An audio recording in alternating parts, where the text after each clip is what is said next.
Bismillahirrahmanirrahim. Alhamdulillahi rabbil alamin. Wassalatu wassalamu ala rasulina Muhammadin wa ala alihi wa sahbihi ajma'in. Allahumma aghnina bil ilmi wa zayyinna bil hilmi wa akrimna bit taqwa wa jammilna bil afiyati ya arhamar rahimin. Rabbi shrah li sadri wa yassir li amri wahlul 'uqdatam min lisani yafqahu qawli. Rabbi yassir wa la tu'assir wa tammim bil khair. Wa bika nasta'in wa la hawla wa la quwwata illa billahil aliyyil azim. Alhamdulillah, tuan-tuan, puan-puan, muslimin, muslimat yang dirahmati Allah Subhanahu wa taala dan juga sidang pendengar yang dirahmati Allah Subhanahu wa taala. Kita sambung pengajian dalam Kitab Al-Azkar karangan Imam An-Nawawi rahimahullahu ta'ala dalam muka surat yang ke-510. Seseorang menasihati orang yang lebih tinggi darjatnya.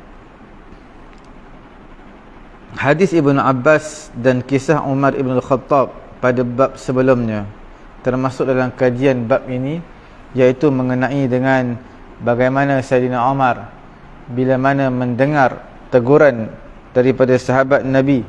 Dia nak pancung dah sahabat yang menegur Sayyidina Umar ni. Apa Sayyidina Umar kata? Apa sahabat kata kepada Sayyidina Umar? Dia baca ayat Quran, khudhil afwa wa'mur bil 'urfi wa a'rid 'anil jahilin. Jadilah seorang pemaaf, suruh perkara yang baik, berpaling daripada orang yang jahil. Bila Sayyidina Umar dengar saja ayat ini, terus Sayyidina Umar hilang sifat marahnya dan juga terus batalkan niatnya untuk membunuh. Membunuh siapa? Membunuh Hur, yang kita bincangkan pada hadis yang sebelum ini.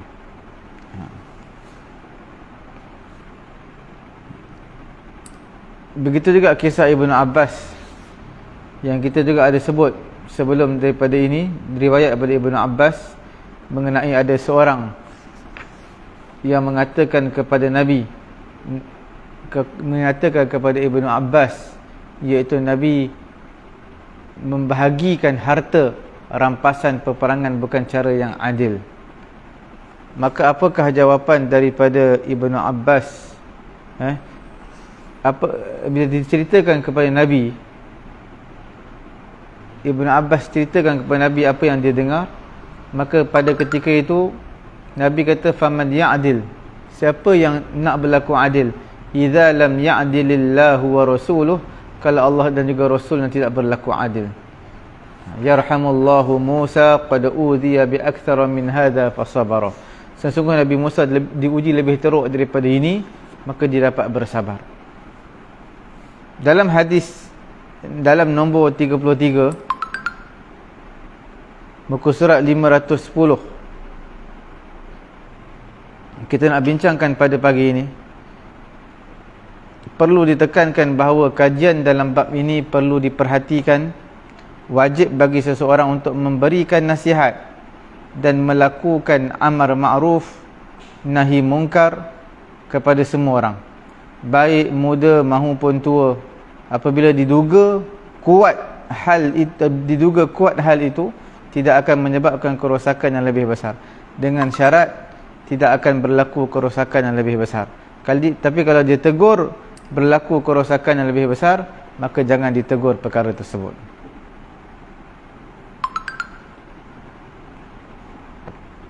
Allah Subhanahu wa taala berfirman, ud'u ila sabili rabbika bil hikmati wal mau'izatil hasanah wajadilhum billati hiya ahsan.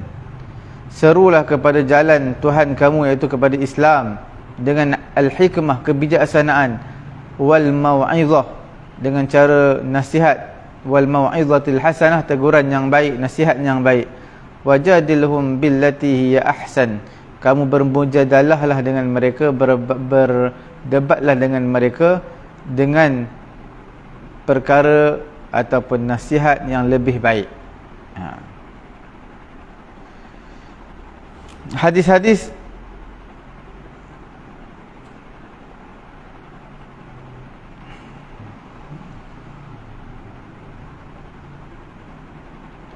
hadis-hadis yang serupa dengan apa yang telah kita paparkan sebelumnya sangatlah banyak, sedangkan apa yang dilakukan kebanyakan manusia yang tidak memerhatikan hal ini. Apabila yang melakukan kesalahan adalah orang yang lebih tinggi darjatnya, majikan dia ataupun bos dia, pegawai dia, dan anggapan mereka bahawa itu dapat memberi malu, maka yang demikian itu salah besar, merupakan kebodohan yang parah. Bila mana ada orang yang majikan bos buat salah, anggapan mereka bila kita tegur mereka, beri nasihat mereka akan malu, rasa malu kerana seolah-olah diperlekehkan, diperbodohkan. Oleh kerana hal tersebut tidak akan memberi malu, justru merupakan kehinaan dan kelemahan. Ini kerana sifat malu semuanya adalah sifat yang terpuji, dan malu tidak akan melahirkan sesuatu kecuali kebaikan. Semua manusia mempunyai sifat malu. Dan sifat malu sifat terpuji, dan sebenarnya malu ini tidak akan melahirkan keburukan, tidak akan melahirkan sesuatu kecuali kebaikan. Itu sifat malu. Dia semua sifat malu sifat yang baik. Sedangkan malu menurut para ulama dan para imam adalah sifat atau perangai yang menyebabkan pemiliknya meninggalkan keburukan dan menghalang untuk tidak memberikan hak orang lain. Inilah makna malu yang kami riwayatkan daripada Junaid rahimahullahu ta'ala dalam kitab Ar-Risalah Al-Qushairiyah. Beliau menyatakan malu adalah melihat pada kenikmatan yang diterima dan melihat pada kurangnya amalan, sehingga dari situ timbul suatu keadaan yang dinamakan malu. Masalah ini telah saya jelaskan secara terperinci di awal kitab Syarah Sahih Muslim, Imam Nawawi kata, dan juga segala puji hanya bagi Allah Subhanahu wa taala, wallahu aalam. Malu ini memang perkara yang terpuji, tetapi kalau kita lihat dalam bab malu ni, orang yang terhalang untuk mendapat ilmu adalah orang yang ada sifat malu, dan yang keduanya sifat takabur. Bila ada sifat malu, ada sifat takabur, maka seseorang akan terhijab daripada mendapat ilmu yang bermanfaat untuk dirinya. Kita lihat di sini,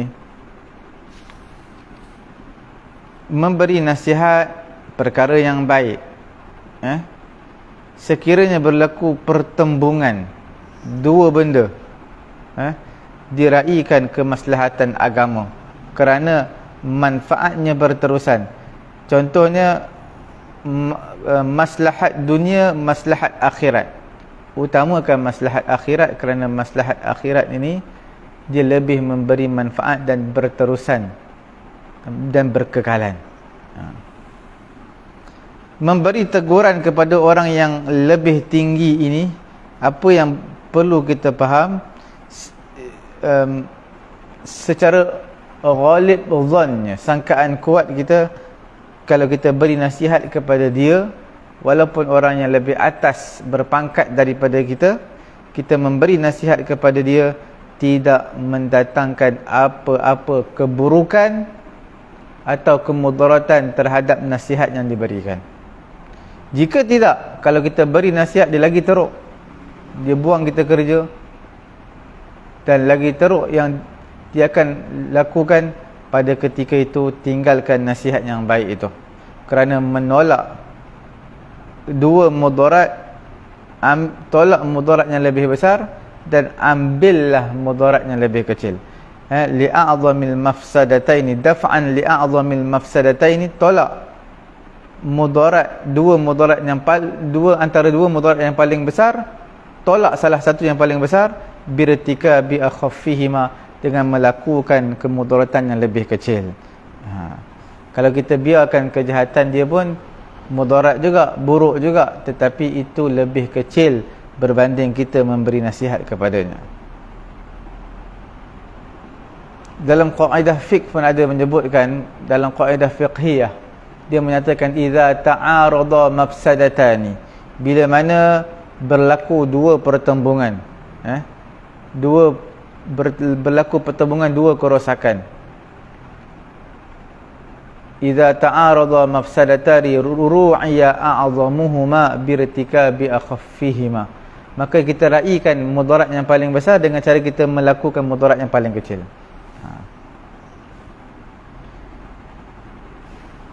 Sama juga seperti seseorang melihat manusia menzalimi seseorang yang lain, dia mengambil hartanya, dan juga lelaki tadi mengetahui kalaulah dia memberi teguran,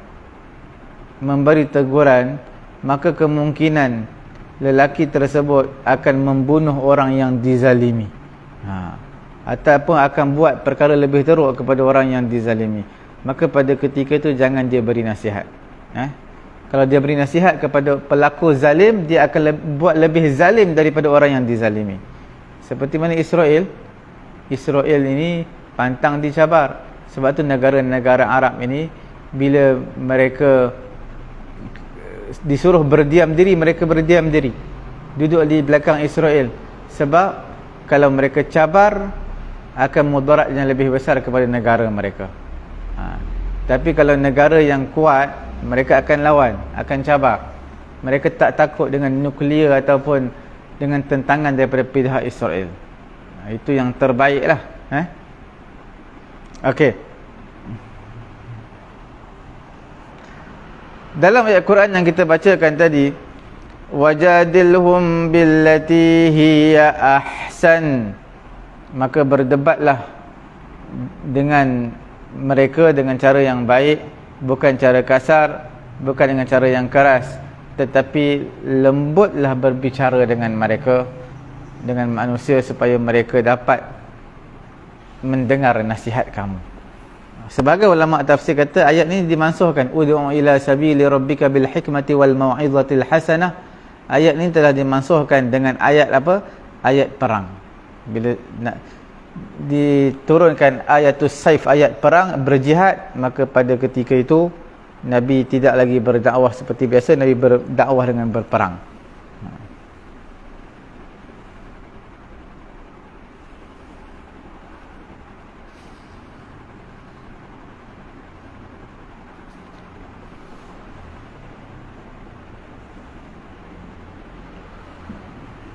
Kita lihat yang seterusnya, muka surat 511, perintah untuk menunaikan janji.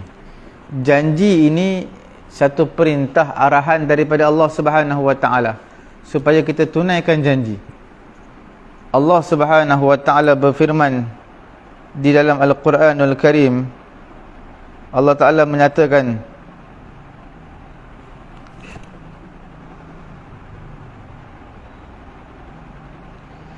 dalam Al-Quranul Karim, Allah Subhanahu wa taala menyatakan dalam surah An-Nahl ayat ke-91, ya ayyuhalladzina itu surah Al-Maidah, wa aufu bi ahdillahi idza ahadtum wa la tanqudul aymana ba'da tawkidiha wa qad ja'altumullaha 'alaikum kafila.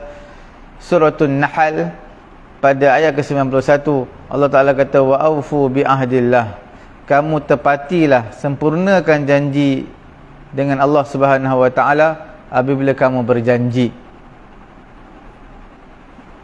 Janji dengan Allah Subhanahu wa taala wajib ditunaikan. Mana bila kita bernazar, janji juga wajib kita tunaikan. Tak boleh kita bertangguh-tangguh lagi. Wajib kita tunaikan, jangan bertangguh terlampau lama. Dalam surah Al-Maidah juga disebutkan perintah menunaikan janji. Ya ayyuhalladzina amanu awfu bil uqud, wahai orang beriman, sempurnakanlah akad kamu, sempurnakanlah transaksi akad. Surah Al-Maidah ayat yang pertama. Okey. Dan perintah yang ketiga dalam suratul Isra, wa aufu bil ahdi innal ahda kana mas'ula, kamu sempurnakan janji, kerana sesungguhnya janji itu akan dipersoalkan di akhirat kelak, dipertanggungjawabkan kepada kamu apa yang kamu janji. Ayat-ayat mengenai perintah suruhan untuk disempurnakan janji ini banyak, dan di antara yang paling syadid, yang keras, yang paling tegas, firman Allah Subhanahu wa taala dalam surah As-Saff ayat kedua dan juga ayat ketiga. Allah Subhanahu wa taala menyatakan, ya ayyuhalladzina amanu lima taquluna ma la taf'alun kabura maqtan 'indallahi an taqulu ma la taf'alun. Wahai orang beriman, kerana apa kamu bercakap suatu perkara yang kamu tak buat? Besar kemurkaan Allah Subhanahu wa besar kemurkaan di sisi Allah Taala bagi kamu yang bercakap suatu perkara yang kamu tidak amalkan. Mana dia bercakap tapi tak amal, tak sempurnakan janji. Bercakap seolah-olah kita berjanji benda ini benar dan untuk diamalkan, tapi kita tak amal. Sampaikan tapi tidak beramal. Ini ancaman daripada Allah Subhanahu wa taala. Dalam penyempurnaan janji ini adalah umum. Dia ada janji dengan manusia, ada janji dengan Allah Subhanahu wa taala.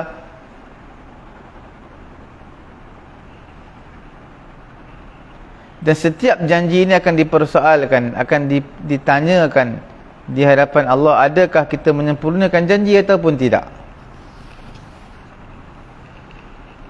Dan 3 ayat yang kita bincangkan tadi dan juga 4 ayat dalam surah As-Saff juzuk ke-28 nak menceritakan tentang sempurnakanlah janji, jangan mungkiri janji. Sempurnakanlah janji kamu. Okey.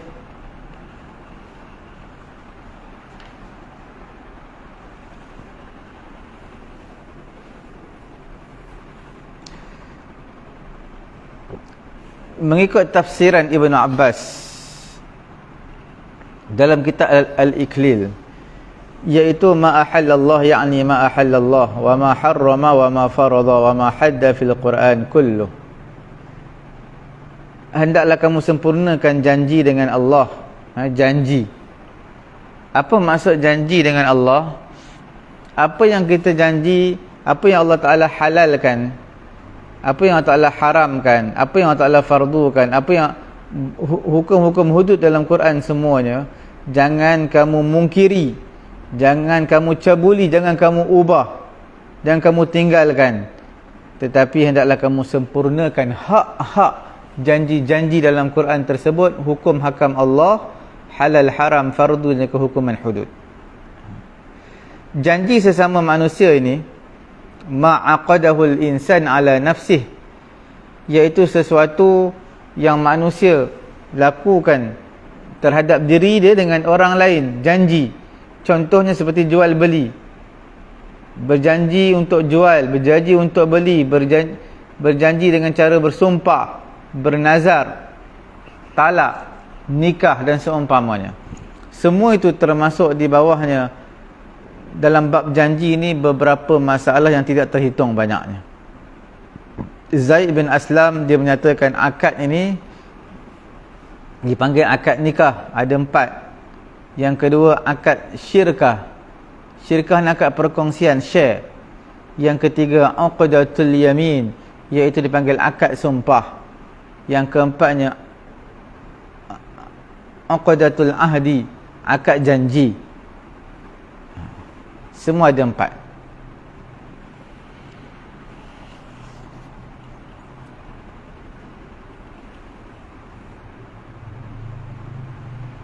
Nombor 903 kami riwayatkan di dalam Sahih Al-Bukhari dan juga Sahih Muslim daripada Abu Hurairah radhiyallahu taala anhu bahawa Nabi sallallahu alaihi wasallam bersabda, ayatul munafiqi thalath, idza haddatha kadzaba wa idza wa'ada akhlafa wa idza tumina khana.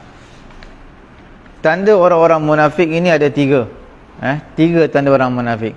Apabila dia berbicara, dia berdusta. Apabila dia berjanji, ia mungkiri. Apabila dia diberi amanah, maka dia khianati. Ada penambahan dalam riwayat Imam Muslim, wa in sama wa salla wa za'ama annahu muslimun. Walaupun dia berpuasa, walaupun dia semayang, walaupun dia beranggapan dia mendakwa dirinya adalah muslim, tetapi bila berlaku salah satu daripada 3 perkara tadi, dia janji tak tepati, bercakap dia dusta, diberi amanah dia khianati, walaupun dia semayang, dia puasa, walaupun dia dakwa dia seorang Islam, dia adalah seorang yang munafik.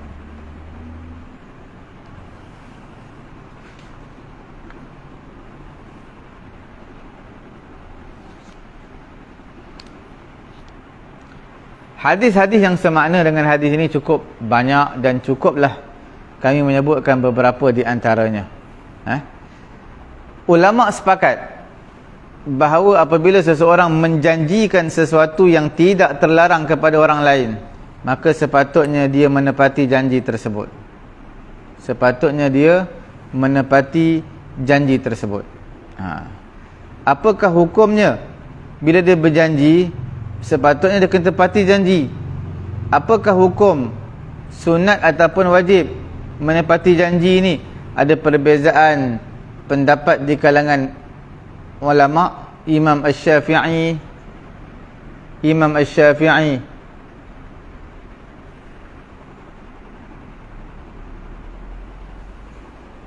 Imam Abu Hanifah dan sebahagian besar ulama berpendapat bahawa menepati janji hukumnya adalah sunat. Apabila ditinggalkan berarti meninggalkan yang utama, iaitu tidaklah berdosa. Ini pendapat Imam Syafi'i dan juga Imam Abu Hanifah. Dan telah mengerjakan amalan makruh yang berat, tetapi tetap tidak berdosa. Sementara sebahagian ulama yang lain berpendapat bahawa menepati janji hukumnya adalah wajib. Imam Asy-Syafi'i, Imam Abu Hanifah menyatakan tak menepati janji makruh yang berat. Sebab menepati janji kalau mungkiri janji tak berdosa lagi. Tidak berdosa. Sebab apa tak berdosa? Kerana dia bukan wajib. Kalau dia wajib kita tak buat, jadi berdosa. Itu pendapat Imam Syafi'i dan juga Imam Abu Hanifah. Sementara sebahagian ulama yang lain berpandangan menepati janji ini hukumnya adalah wajib. Saya sendiri bercenderung kepada pandangan yang menyatakan hukum menepati janji ni, hukum menepati janji ni adalah wajib. Sebab apa wajib? Kerana apakah dia wajib? Kerana menepati janji adalah satu perkara yang boleh memudaratkan orang lain. Kita janji contohnya pukul 9 pagi, tapi tak sampai-sampai orang sedang menunggu. Mungkin dia ada kerja lain sampai pukul 10 pagi. Bukankah perkara tersebut menyusahkan orang? Bukankah perkara tersebut memberi keburukan, memberi implikasi yang buruk pada orang tersebut? Jadi ini semua lebih, saya cenderung mengatakan lebih hampir kepada wajib. Wajib ataupun lebih hampir kepada wajib. Dia bukan lagi sunat. Dalam bab muamalat, contoh dalam bab akad murabahah dan sebagainya, kita nak buat akad jual beli dengan bank yang Islamik ini, sebenarnya mereka dalam bank Islamik, sebenarnya mereka kita kena sign borang yang mana kita dah buat agreement dengan mereka, bank akan beli, kemudian saya berjanji saya akan beli daripada bank. Kalaulah berjanji tersebut tak wajib, bank dah beli, dia jual kepada kita, sedangkan kita dah berjanji, dah sign agreement untuk membeli, maka kita batalkan, kita kata janji tidak wajib. Jadi itu perkara yang memudaratkan, terutama yang melibatkan jumlah yang besar, beli rumah, beli kereta yang berpuluh ribu, ratusan ribu. Kalau bank dah beli, ini semua adalah untuk mengelakkan dipanggil sebagai loan ataupun pinjaman. Jadi dalam Islam dia ada beberapa transaksi yang dibenarkan, banyak juga antaranya murabahah, akad murabahah. Di antaranya juga akad ijarah bitamlik,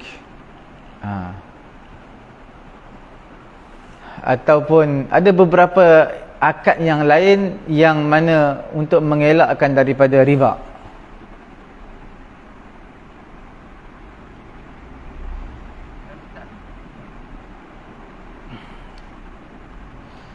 Okey. Imam Abu Bakar Ibn al-Arabi al-Maliki mengatakan, ulama yang paling tegas dalam pendapat ini adalah Umar bin Abdul Aziz. Mazhab Maliki memiliki pendapat ketiga, iaitu apabila janji tersebut terkait dengan sesuatu seperti dikatakan menikahlah, maka akan aku beri demikian dan demikian, atau bersumpahlah bahawa engkau tidak akan memperolokku, maka aku akan beri engkau sedemikian dan sedemikian, atau seumpamanya, maka hukumnya adalah wajib menepati janji tersebut.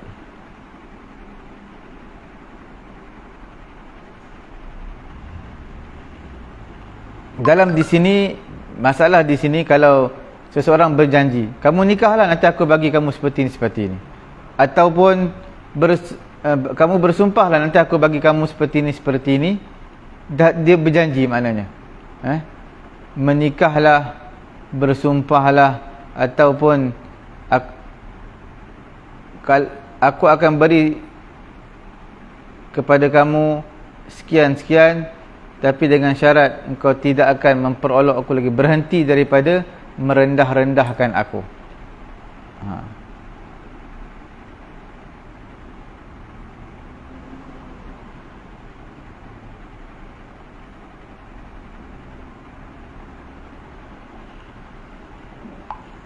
Okey.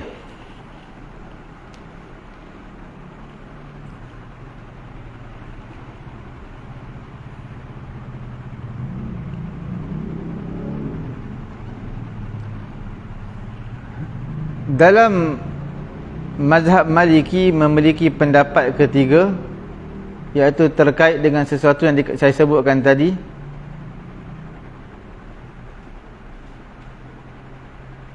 Maka hukumnya adalah wajib menepati janji tersebut. Bila kita dah janji, kamu nikah nanti aku bagi kamu seperti ini, seperti ini, rupa dia tak bagi, maka hukumnya berdosa. Sementara jika janji yang diucapkan tidak terkait dengan sesuatu apa pun, maka menepatinya dihukumkan sebagai sunat. Mereka yang tidak menghukumkan wajib beralasan bahawa janji itu seperti pemberian, dan pemberian tidak terjadi kecuali setelah orang yang diberi mengambilnya. Demikian menurut pendapat sebahagian besar ulama, sedangkan menurut mazhab Maliki, pemberian dihukum wajib walaupun belum diambil. Pemberian tu dihukumkan wajib walaupun dia tak qabad, tak terima lagi.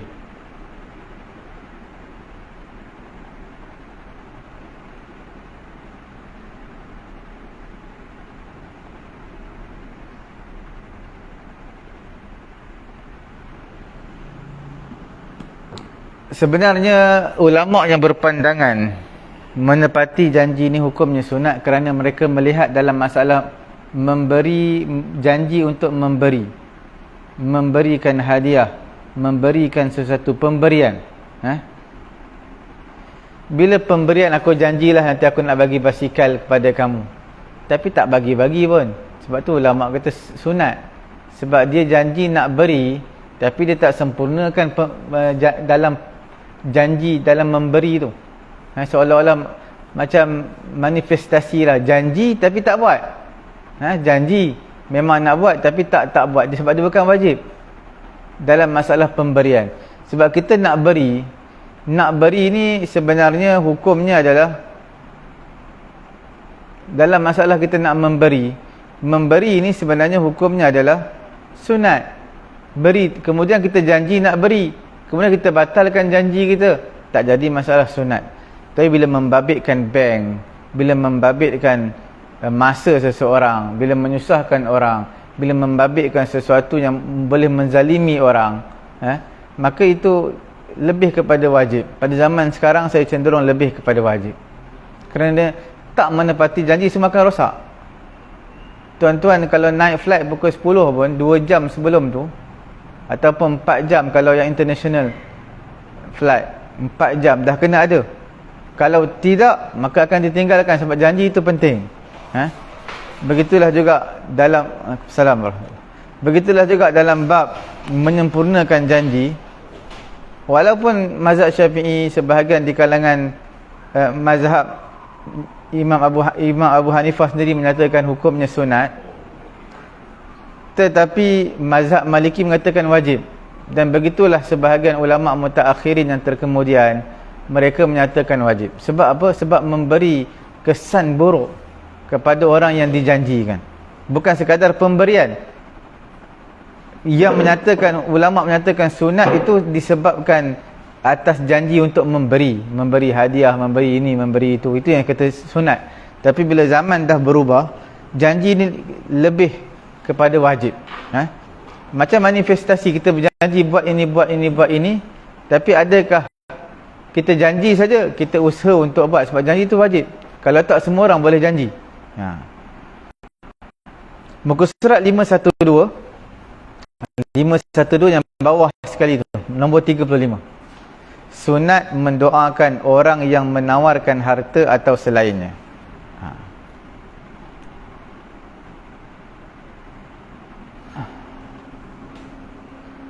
Sebelum tu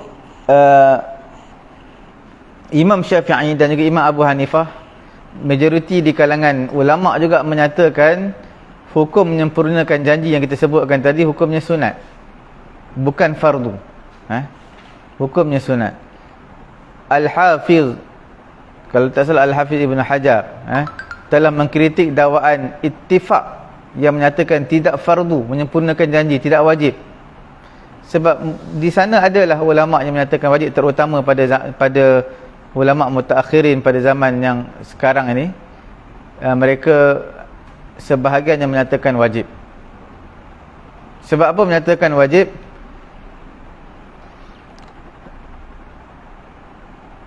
Kerana dia akan memberi satu implikasi buruk kepada orang yang dijanji.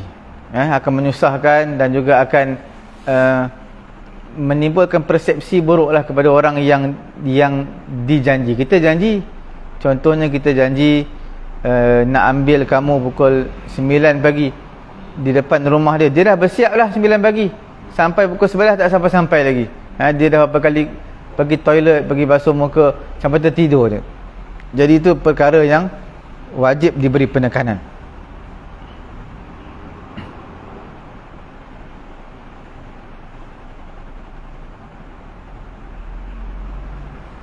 Al-Hafiz Ibn Hajar dalam kitab Fathul Bari, dia kata, aku membaca satu tulisan ayah aku rahimahullahu ta'ala pada beberapa iskalat, beberapa kemusykilan dalam kitab Al-Azkar yang tidak disebutkan jawapannya mengenai tanda-tanda tersebut.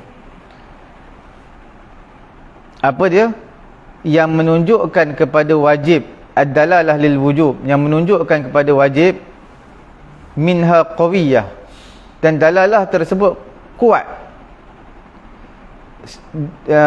Ada petunjuk yang menunjukkan hukumnya wajib sebab petunjuk tersebut kuat. Bagaimana mereka boleh menyatakan hukumnya adalah makruh tanzih, sedangkan ancaman yang keras daripada Allah Ta'ala tak datang seumpama itu pada perkara-perkara yang diharamkan. Contoh firman Allah Ta'ala pada surah As-Saff ayat 3. Ayat yang kita sebutkan tadi, muka surat 511, surah As-Saff ayat 3. Kabura maqtan 'indallah an taqulu ma la taf'alun. Besarlah kemurkaan Allah bagi sesuatu perkataan yang kamu ucapkan tapi kamu tak buat. Kamu sebut je tapi kamu tak buat, kamu tak amalkan. Sampaikan ilmu tapi kamu tak buat. Itulah ciri-ciri juga di antara tanda orang munafik. Dia bercakap dia dusta, janji dia mungkiri. Bila bercakap suatu benda, seolah-olah dia dusta di atas percakapan dia, sebab dia tak lakukan, dia tak amalkan. Sebab itu kita katakan tadi, ulama menyatakan hukumnya tak wajib, makruh. Itu yang Ibn Hajar kata, ayah aku ada beberapa kritikan, kemusykilan yang dia tak sebutkan jawapannya, iaitu dalam ayat ini, surah As-Saff ayat 3, tak menyempurnakan janji. Kalau mendapat kemurkaan Allah itu adalah satu perkara yang besar, sepatutnya haram. Tapi dinyatakan makruh sahaja, tidak dikatakan haram. Ya, boleh. Yang surah As-Sam ni kan, ketiga ni wahai orang beriman, apa kamu mengatakan apa yang tidak akan melakukan? Amat besar seperti Allah, bahawa kamu mengatakan apa yang tidak kamu tidak. Maknanya adakah umum ataupun orang ada agama dia tak cakap betul, ataupun umum lah kita janji dengan anak kita nak bagi orang mak kita hutang dia, nanti bulan depan bayar 1,000 ke, lepas tu kita tak bayar. Yang ayat ini kebanyakan orang guna untuk ustaz-ustaz yang mengajar. Dia sebut tapi dia tak amalkan. Dia cerita tapi dia tak amal. Tapi sebenarnya ayat ini umum. Ayat ini umum. Dia tak dikira khusus untuk penceramah, untuk orang yang menyampaikan ilmu, tapi dia sebenarnya umum. Apa-apa yang kita janjikan, kita sebut tapi kita tak buat, seolah-olah kita mungkiri janji. Jadi ayat ni umum. Sebab itu ayah Ibnu Hajar Al-Asqalani dalam kitab Fathul Bari, dia menyatakan, aku ada beberapa kemusykilan yang tak ada jawapan. Kemusykilan tersebut adalah dalam ayat surah Saf ayat 3 ni.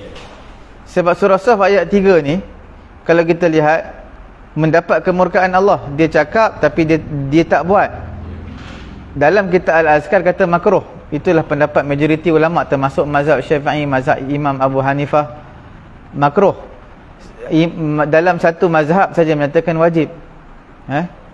Cuma sekarang ni bila yang pada zaman kita sekarang, terutama dalam bab muamalat, dalam bab perbankan, dia akan jadi wajib. Setiap agreement yang kita buat, kita berjanji aku akan beli, maka kita akan sign, maka hukumnya wajib. Kalau tak, dikenakan denda, penalti kepada kita, sebab kita tak sempurnakan agreement kita tu. Agreement pun janji juga.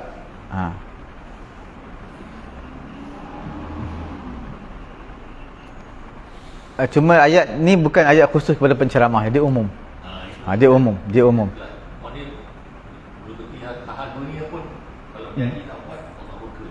Ayat Allah Ta'ala murka. Kalau ikut ayat ni umum, dia bukan khusus. Sebab itu dia kata ayat Ibn Hajar Al-Asqalani dia muskil. Ada beberapa tempat yang dia muskil. Salah satunya adalah pada ayat ini, pada menyempurnakan janji. Sebab menyempurnakan janji ini sepatutnya wajib, sebab dia akan menyusahkan orang. Tapi dia kata makruh aja. Bila makruh tak seberat. Sedangkan ayat ini mendapat kemurkaan Allah, seolah-olah macam benda tu haram. Sebab untuk mendapat kemurkaan Allah Subhanahu Wa Taala, dan tidak datang seumpama ini pada perkara yang haram. Perkara yang haram pun tak disebutkan mendapat kemurkaan Allah dalam ayat Quran seumpama ini. Tapi dalam bercakap tak beramal, disebutkan mendapat kemurkaan Allah. Itu yang ayah kepada Ibn Hajar ada note sikit, dia kata ada kemusykilan yang tidak terjawab. Tapi pada zaman sekarang, kebanyakan kita, ulama-ulama kita, dia akan menyatakan, terutama dalam bab perbankan, akan menyatakan hukumnya wajib, sebab dia mendatangkan kemudaratan kepada satu pihak yang lain.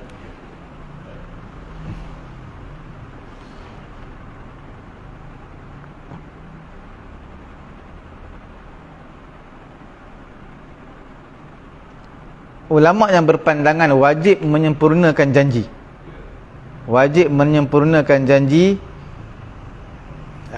dihikayatkan daripada Imam Ahmad bin Hanbal. Imam Ahmad dalam mazhab Hanbali lah.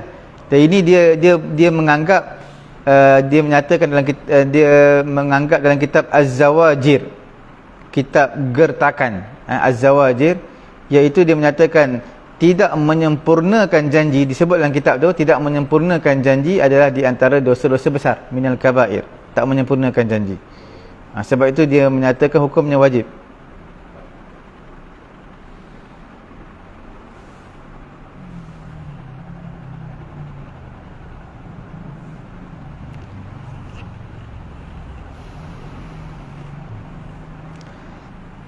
Kita lihat muka surat 50512. Sunat mendoakan orang yang menawarkan harta dan ataupun selain daripada harta. Pada muka surat 512 ni, dalam Sahih Bukhari kami riwayatkan, dan selain daripada Sahih Bukhari, riwayat daripada Anas bin Malik radhiyallahu taala anhu, dia berkata, ketika kaum Muhajirin tiba di kota Madinah. Muhajirin ni orang duduk Mekah bersama Nabi. Disuruh berhijrah, dipanggil Muhajirin. Berhijrah ke Madinah. Bila berhijrah tiba di kota Madinah, Abdul Rahman bin Auf menginap di rumah Sa'ad ibn Rabi'. Dia tinggal di rumah Sa'ad ibn Rabi'. Dia tinggal di situ sampai Madinah, dia tinggal rumah Sa'ad ibn Rabi'. Kemudian Sa'ad bin Rabi' mengatakan, dia kata apa? Aku akan bagikan untukmu hartaku. Aku akan bahagi-bahagikan untuk kamu dan hartaku dan salah seorang isteri aku. Abdul Rahman bin Auf menjawab, barakallahu laka fi ahlika wa malika. Semoga Allah Ta'ala memberkati kamu pada harta kamu, pada keluarga kamu, pada isteri kamu, pada keluarga ataupun isteri kamu. Ahlik ini, barakallahu laka fi ahlika. Ahlika ni kalau dalam bahasa Arab, dia bahasa yang sopan lah. Dia kata bagaimana keadaan kamu, kaifa haluka, bagaimana keadaan kamu, kaifa ahwaluka, bagaimana situasi kamu, kaifa ahluka, bagaimana keadaan isteri kamu. Tapi dia tak tanya zaujatuka. Zaujatuka ni isteri juga, tapi perkataan tersebut dia tak apa sesuai lah. Orang Arab lebih gunakan ahli. Ahli tu makna isteri. Macam kita lah, isteri dengan bini. Bagaimana bini kamu kat rumah? Jadi bini tak agak kasar sikit lah. Kita akan gunakan isteri. Jadi dalam hadis ini disebutkan barakallahu laka fi ahlika wa malika. Dia tak sebut barakallahu laka fi zaujatika. Zaujah pun isteri juga. Tapi ahlika ni lebih lembut. Dalam hadis ini, Sa'ad bin Rabi' ni, kalau kita lihat, dia sanggup korbankan harta dia, kita bahagi. Contoh, Sa'ad bin Rabi' kata, aku ada beberapa orang isteri, ada 2 orang isteri, seorang aku punya, seorang lagi aku akan bagi pada kamu. Mana bagi tak aku ceraikan dan aku sedekahkan untuk kamu lah, dan kamu kahwin dengan dia. Harta aku pun aku ada banyak, ada lebih harta, separuh untuk aku, separuh untuk kamu. Ini nak bagi tahu tinggilah sifatnya ada pada orang-orang Ansar. Orang-orang Ansar seperti Sa'ad bin Rabi' bin Ammar bin Abi Zuhair Malik bin Imra'il Qais. Jadi Sa'ad bin Rabi' ni sebenarnya dia, Nabi SAW telah saudarakan dia dengan Abdul Rahman bin Auf. Abdul Rahman bin Auf seorang yang kaya. Abdul Rahman bin Auf. Tapi bila sebut berhijrah, banyak mana harta kita boleh bawa. Bukan ada kad bank pun. Zaman sekarang kalau hijrah pun, kalau ada disabitkan undang-undang di Malaysia, kena hukuman undang-undang, dia sempat lari, dia akan lari daripada Malaysia. Contohnya seperti ahli politik ke apa, contoh sebelum ditangkap, sebelum disabitkan kes, dia lari tu. Sebelum di ban dia punya pasport, dah dapat lari, maka dia duduklah sampai bila sampailah keadaan sejuk, ataupun macam mana sampai keadaan dah okey, ataupun tukar tampuk kepimpinan, baru dia pulang Malaysia. Jadi adakah dia pergi ke luar negara tak ada harta? Dia ada kad bank dia ada macam-macam harta, dan rumah-rumah semua nama dia, sewa rumah. Pada zaman dahulu dia tak ada kad bank. Bila dia kaya, apa yang boleh bawa dia bawa lah, pergi berhijrah ke Madinah. Jadi Abdul Rahman bin Auf ini, dia seorang yang kaya, tapi bila sebut tentang berhijrah, apa yang dia boleh bawa, dia boleh bawa. Dia itu bawa. Dia bukan ada kad simpanan macam kita, bank. Okey. Dan Abdul Rahman bin Auf ini, Nabi SAW saudarakan dia dengan Sa'ad bin Abi Rabi'. Sa'ad bin Rabi'. Sebab sampai di Madinah, Nabi akan mempersaudarakan. Orang ini partner dia orang Muhajirin, partnernya orang Ansar ini. Orang Muhajirin, partnernya orang Ansar ini. Bila berlaku kematian salah seorang, contohnya Abdul Rahman bin Auf mati, Sa'ad bin Abi Rabi' akan mewarisi harta pusaka dia. Sa'ad bin Rabi' mati, Abdul Rahman bin Auf akan mewarisi harta pusaka dia pula. Jadi itu pada awal Islam. Dan bila turunnya ayat harta pusaka ni diwarisi oleh anak, oleh kaum kerabat saja, maka telah memasukkan hukum ni. Hukum yang asalnya yang Nabi saudarakan, yang bila berlaku kematian dan sebagainya akan mewarisi harta orang tersebut. Wa mata Sa'ad bin Rabi' telah meninggal dunia dan meninggalkan 2 orang anak perempuan. Maka pada ketika itu Nabi SAW memberikan kepada 2 anak perempuan je as-sulusain, 2/3 harta Sa'ad. Fakana dzalika awwalu bayanihi lil ayat. Itulah antara penerangan kes yang pertama bagi ayat Quran. Allah Ta'ala sebut dalam surah An-Nisa ayat 11, fa in kunna nisaan fawqa ithnataini falahunna sulusa ma tarak. Sekiranya perempuan ada 2 orang dan lebih daripada 2 orang, maka bagi dia 2/3 harta. Kita mati, ada anak perempuan 2 orang ataupun 3 orang ataupun 4 orang, mereka akan dapat 2/3 daripada harta kita. 2/3 daripada harta kita. Mereka tak boleh dapat semua sebab dia mereka perempuan, dapat 2/3 saja. Kalau seorang dapat 1/2, separuh. Separuh. Kalau kita ada anak perempuan seorang aja, dapat 1/2. Tapi ada anak lelaki-lelaki. Kalau ada 4 anak lelaki, jadi kalau ada 4 anak lelaki, anak lelaki dapat 2 bahagian, 2 bahagian, 2 bahagian, 2 bahagian, perempuan dapat 1. Dapat 1. Jadi kalau seseorang dapat RM200, RM200, RM200, RM200, dia dapat RM100. Dia dapat separuh. Yang ni cerita kalau tak ada anak lelaki-lelaki. Anak perempuan je. Anak perempuan 2 orang ataupun lebih, dia dapat 2/3 harta. Kalau seorang je anak perempuan, dapat separuh harta. Okey.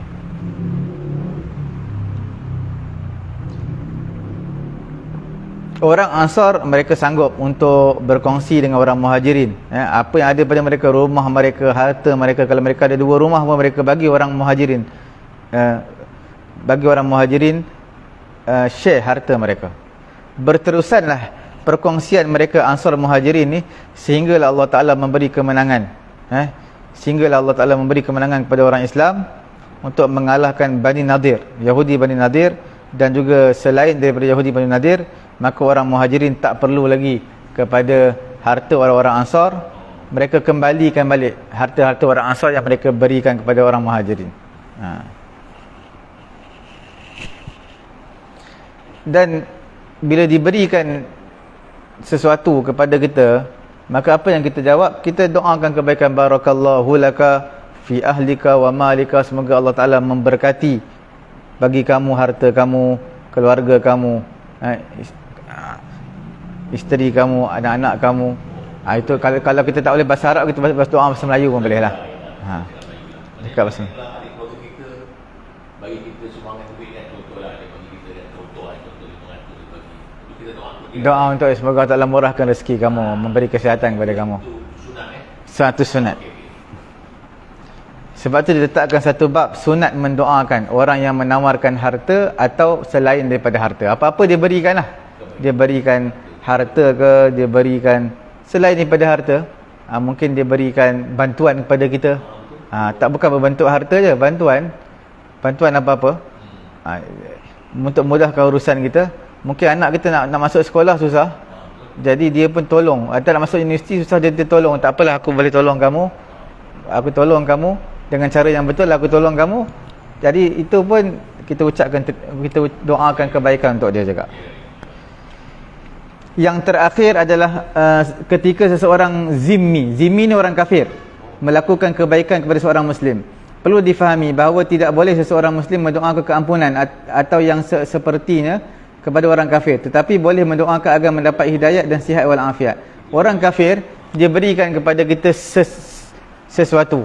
Kita kata semoga Allah Ta'ala ampunkan dosa-dosa kamu. Kita tak boleh kata begitu. Sebab keampunan hanya untuk orang Islam. Orang kafir dia akan dapat keampunan bila dia masuk Islam dulu. Tapi kalau kita nak doa lah semoga Allah Ta'ala beri hidayat kepada kamu, beri kesihatan, afiat kepada kamu, tu bolehlah. Sebab kesihatan ni orang Islam pun kita doakan, orang kafir pun kita doakan. Kami riwayatkan dalam kitab Ibnu Sunni dari Anas radhiyallahu taala anhu, dia berkata Nabi sallallahu alaihi wasallam meminta minum, tetapi justru yang memberi baginda minum adalah orang Yahudi. Nabi SAW mengucapkan jammalakallah, semoga Allah Ta'ala menjadikan kamu rupa paras yang cantik. Dengan itu sama sekali tidak tumbuh uban di rambut orang Yahudi tersebut sampailah dia meninggal dunia. Jadi Nabi dahaga air, Nabi mintalah siapa boleh bawa datang air untuk Nabi minum. Kemudian orang Yahudi bawa datang. Orang Yahudi bawa datang, takkan Nabi nak doakan ampunan untuk orang Yahudi? Orang Yahudi tak boleh doa keampunan untuk dia sebab dia bukan Islam. Jadi Nabi pun doakan jammalakallah, semoga Allah Ta'ala cantikkan rupa paras kamu. Sampai ketua, sampai dia meninggal dunia, tak ada satu uban kepada rambut dia. Walaupun ubat ni benda yang bagus, dalam hadis sebut ubat ni adalah adalah cahaya bagi orang beriman. Ubat ni adalah cahaya dan juga satu ketenangan. Sebab dia tua, untuk orang tua uban, tapi taklah menafikan, taklah hadis yang kata uban ni adalah cahaya menafikan hadis ni. Maknanya lebih baik kita tak ada uban, bukan maksud begitu.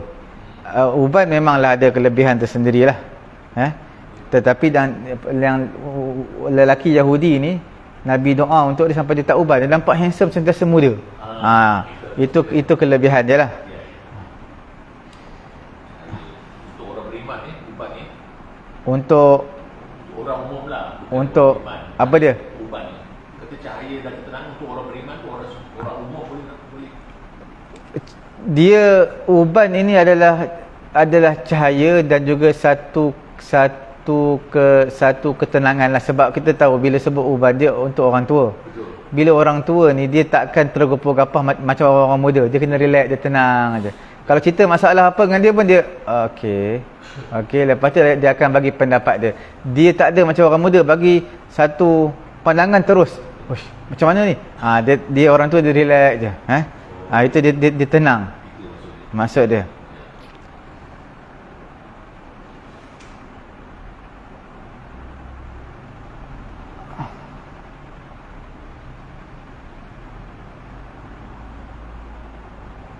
Ataupun doa yang seumpama dengan dia boleh, yang tak membabitkan untuk agama Islam, seperti keampunan khusus untuk orang Islam, keampunan, syurga. Doakan semoga Allah Ta'ala jauhkan kamu daripada api neraka. Kita tak boleh doa lah sebab dia memang kafir. Semoga Allah Ta'ala masukkan kamu dalam syurga. Itu kita tak boleh doa. Biasakan bila kita kopi di pejabat kan, bila kawan kita bukan Islam mati kan, kita pun orang masuk WhatsApp kan, rest in peace. Kawan tapi rest in peace. Boleh kan? Tak boleh. Dia kalau orang ada aman dalam tak boleh. Dia kalau orang dah meninggal dunia, orang kafir meninggal dunia, kita tak boleh doa keampunan apa-apa untuk dia. Kalau orang hidup pun kita tak boleh doa. Tambah orang meninggal dunia, kita tak boleh doa untuk dia. Untuk orang kafir lah.